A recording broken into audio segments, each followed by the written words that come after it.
Hi, I'm Paul Duchesne and welcome to Mama Paul in the Kitchen. Today is Tuesday, March the 8th, 2021. And for the last few weeks I've been talking about these different dietary regimens which I've gotten into over the years, starting with macroneurotics and ending with raw food, the two extremes. And then in between I've incorporated a lot of food combining and Ayurvedic concepts into it. So I'm going to continue on that theme. But what I'm going to do today is I'm going to make these salads that I made originally, the green part of the salad and the hard part of the salad. I got everything in front of me here for the salads. We're going to make that today. I'm just going to sort of briefly review. When I started, I talked about the different concepts, and then we made the green part of the salads. Then we made the hard vegetables parts of the salad. I made the topping that I sprinkle on the salads. Then I made a buckwheat potato dish, which I eat in the winter a lot because buckwheat heats you up.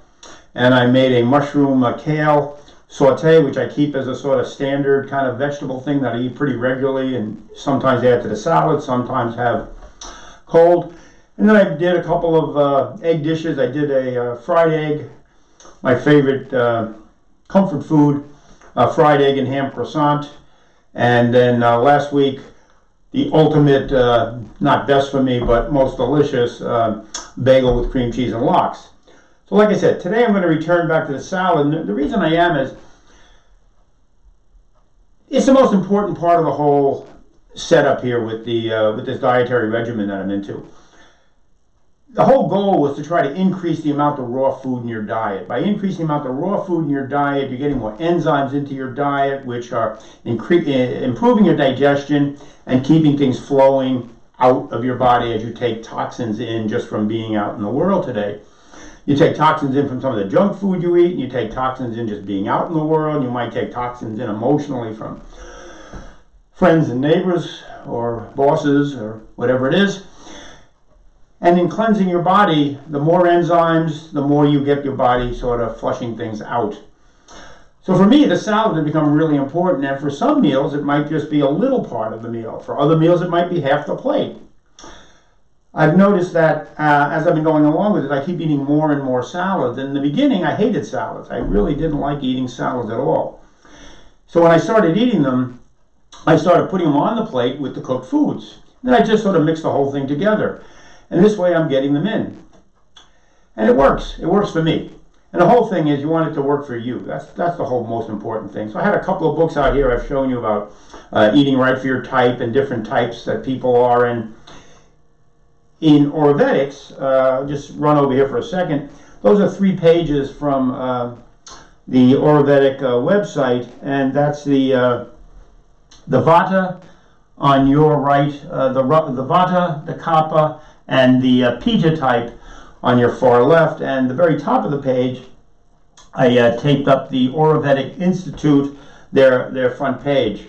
Now, it was quite difficult. It wasn't easy getting it's in their website, but it wasn't easy to find. And in fact, I had to talk to somebody who really knew their site well. And within it were the food guidelines for basic constitutional types.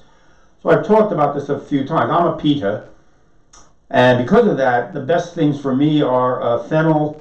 Let's show you here. The Fennel, the celery, and the red pepper are really good for my constitutional type. I run hot, and these things tend to cool me off.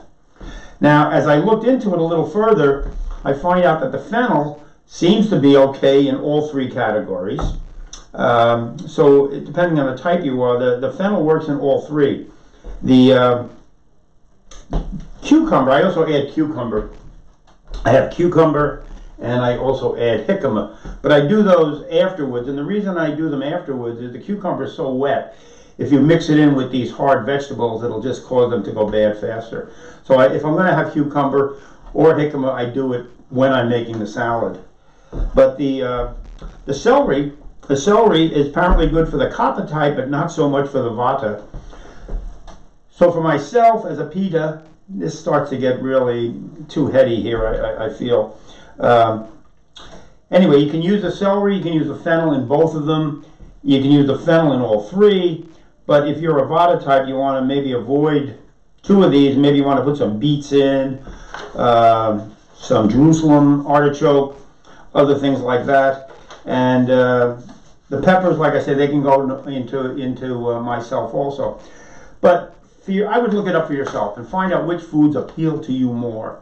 It's more important what actually appeals to you and you like than what something says in a book. So don't take everything you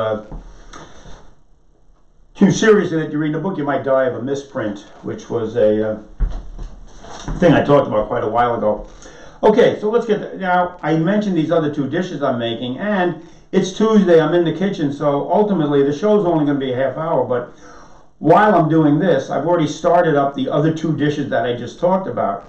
I started up the buckwheat dish. I cooked the buckwheat already. I have the potatoes, onion, and red pepper in the toaster oven cooking.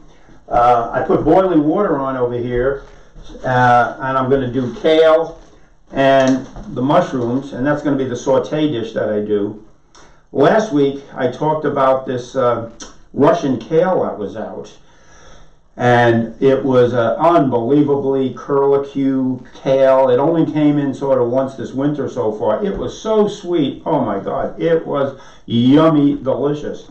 This kale, this is a Russian kale. This is also has a sweetness to it. It's quite good. Whether or not I'm going to get to this before the show's over, I don't know. And the mushrooms, I bought the chef sampler, which has trumpet mushrooms, among others, and about 2 or 3 different types of sampler, what they call a sampler mushrooms in there. When I make this dish, this also goes with the pine nuts and the turmeric. And look at this turmeric here. This is a nice big chunk. Well, this looks like ginger. It looks very much like ginger. It grows like ginger, like a little root. And this was fresh that I just bought the other day. And look at the gorgeous orange color on this. Now this one has been sitting in my refrigerator for about a month, and you'll notice there's almost no orange color left in it, a little bit on the back. So this is where your high-powered nutrients are in those. The more you get this kind of a color. Same thing with blueberries. The bluer they are, the raspberries, the redder they are. That's where all these nutrients are, these phytonutrients that are in these different vegetables and fruits. Somebody asked me about frozen fruit, Mark, I think, and it seems to me that you can freeze vegetables and maintain the enzymes that are in the vegetables. And the one thing that they said was don't go over 2 years freezing.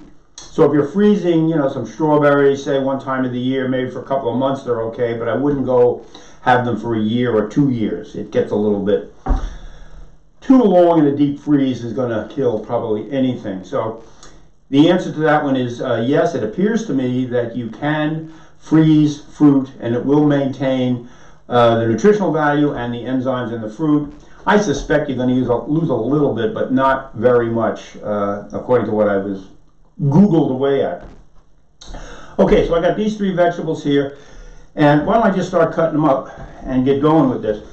So the salad that I make is a combination of greens and hard vegetables. I call these the hard vegetables. And pepper, fennel, and celery. And I'm going to use the stone again. I'm going to sharpen the knife up a little bit. And interestingly, I found out something about the stone. I have been unsure whether the stone I was using was better for oil or water. They talk about water stones and oil stones, and I didn't know really what the difference was. Some of the older stones apparently were mostly you put oil on them and then you sharpen your knife, and the newer stones have some iron oxide in there, which then turns the stone. It's better when it's wet. And what you want to do is you want to let the stone sit in the water for a few minutes. And what he said to me, the knife sharpening fellow in town, he sharpens knife every week, really knows his knives and his stones. I talked it out to him, and what he said was you want to have the stones sitting in the water till the bubbles stop. So apparently the stone is soaking up some of the water and literally soaking into the stone, which is why else would you wait for the bubbles. So okay, so we got the stone over here, and as I learned how to do this like last month, you want to have your knife at about a 15-degree angle, and then you'll pull down to you and then off in a J shape. So we just go like so, like so. Let's get this up here. And we'll come down like so. So you bring it straight down and then bring it into you. Now, I'm not going to do this for too long at all, because silence in a video is disastrous. So we'll do it that way, and then we'll go in the other direction at about a 15-degree angle. Down and forward, forward and J up, forward J up, forward J up. Okay, that should be good. We'll put the stone back over here. Get my little sword out. We'll buff up the edge of it. That's probably the most fun part of sharpening the knife, is doing that aspect on it. And we'll wipe the blade off. Okay, so we're ready to go here. Let me put my technical team back in place. That's the technical team. When I cut the fennel, what I do is I generally get rid of the stems on it entirely. And it depends on the week for myself. If I did this whole thing, it would be, well, we'll just do the whole thing.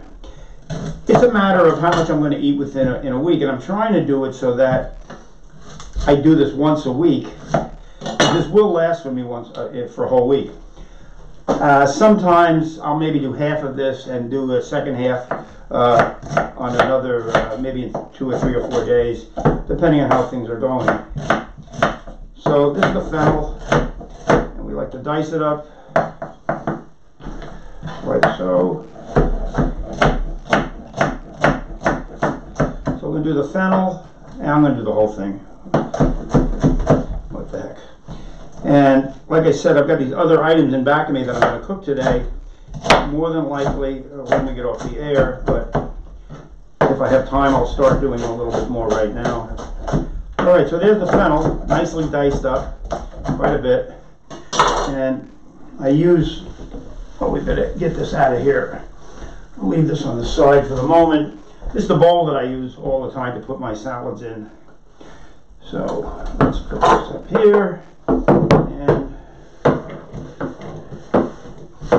all right, the fennel and the celery is, I am not a big fan of black on the celery, and if it's there too long it'll start to oxidize, change colors, and it'll lose its nice green hue. So we'll get rid of that. And we'll dice up the celery. Arriba celery.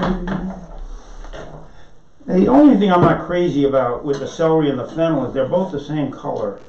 And that's always sort of annoyed me a little bit. I like to add a lot of color to the food when I'm cooking. I find it visually satisfying, and the food looks good.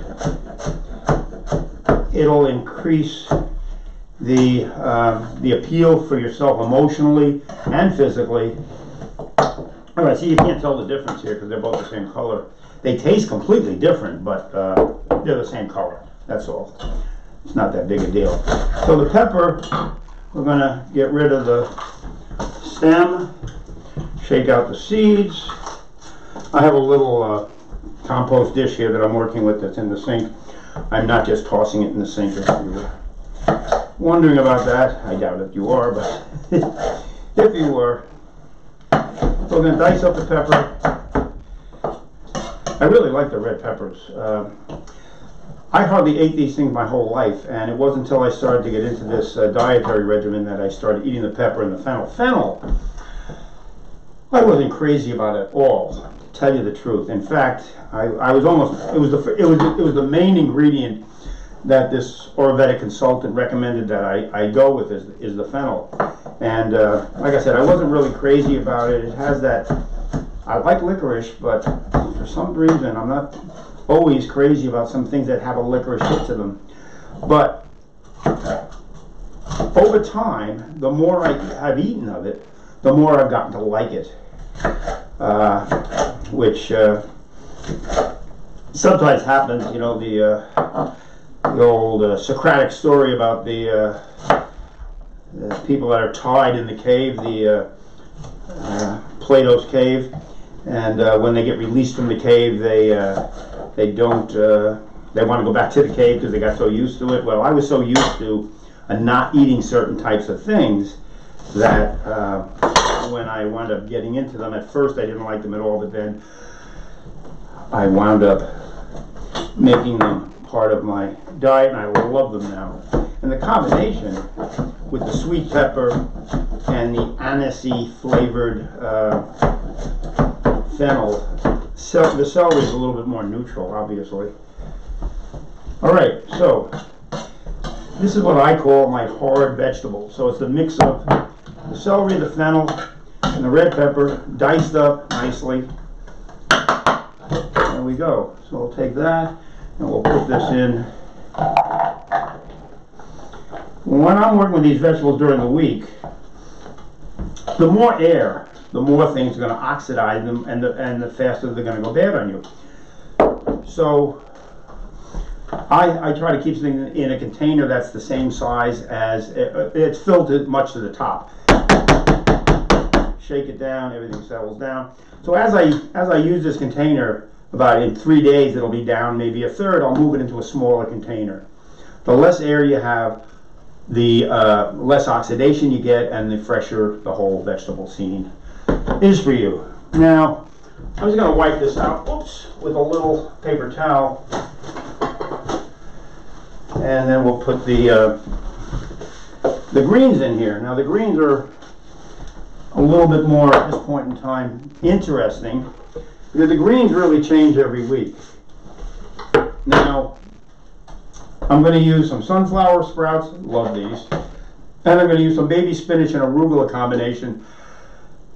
Up till pandemic, you could get all these things in bulk, really nice.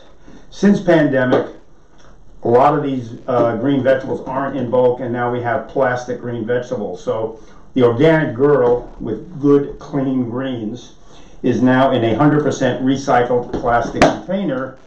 Unfortunately, it's the plastic container, and there's more plastic in the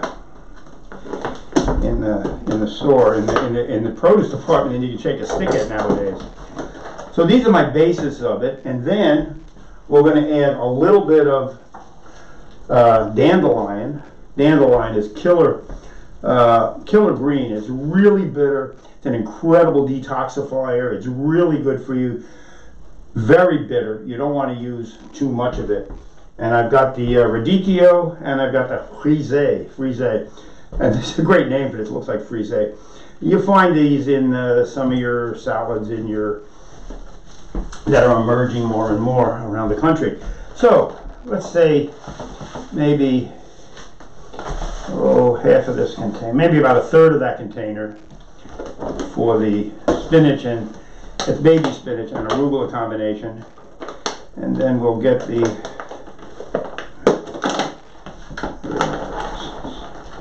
and a nice portion of sunflower sprouts. And then what I'm going to do is I'm going to reduce the containers and put the sunflower sprouts in with the rest of the spinach. And so we'll have this for sure. I'll probably go through this maybe 3 days, and I'll probably make another batch of greens for the end of the week. The dandelion, I mean, talk about bitter.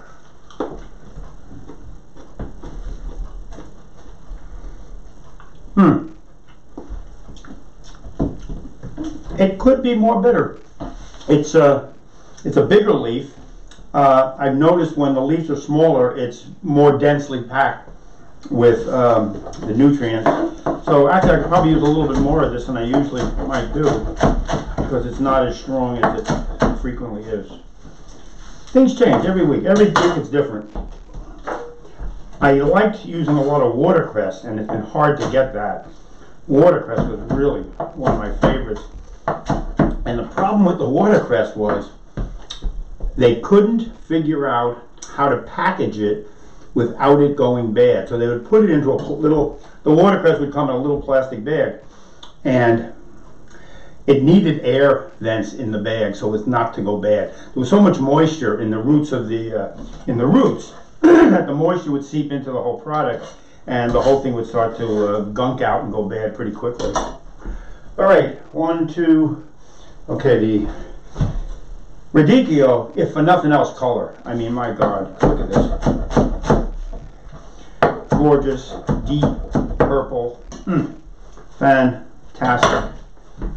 And if you go into the store, you'll notice that there are sort of long tubular Radicchio, and there's also more like a little head of, like a little round of a head lettuce. And when I said to the produce manager, I said, well, what's the difference between this one and that one? The answer was, this one's round and this one's not. That's about what the difference is in the two of them. It's the same product. If you see them in the store and you see the different shape, forget about it. Either one will do. Don't worry about it. And Frisee, let's give a...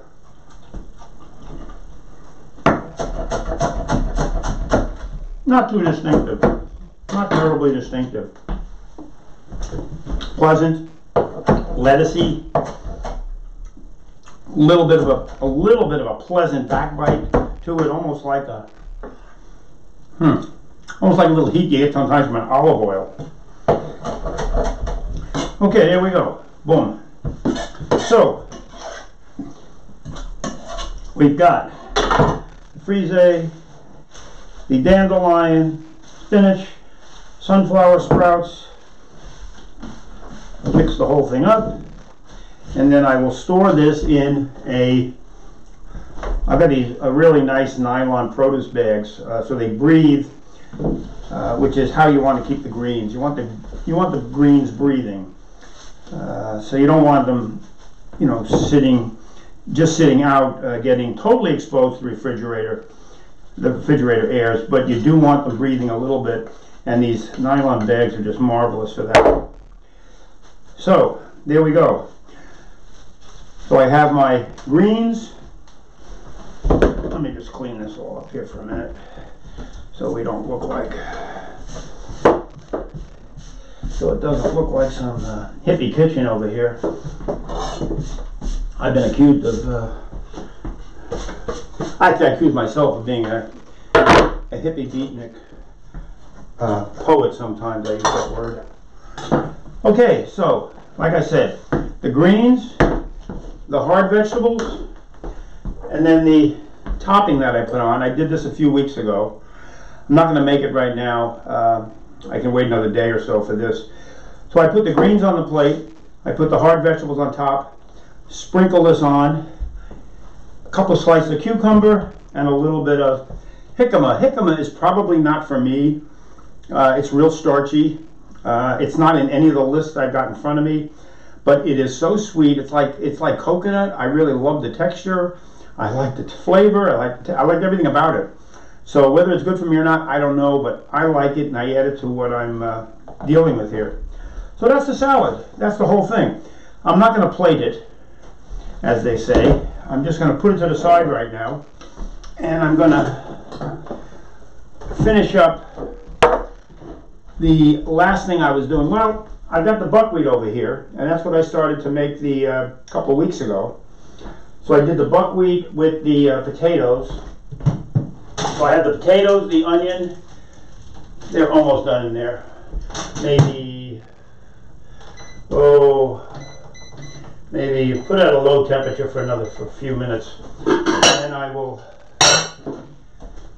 The reason the buckwheat, this is probably the last time this year I'm going to make the buckwheat. That's why I did it today, because, like I said, it's a winter grain. Buckwheat's a winter grain. It heats you up.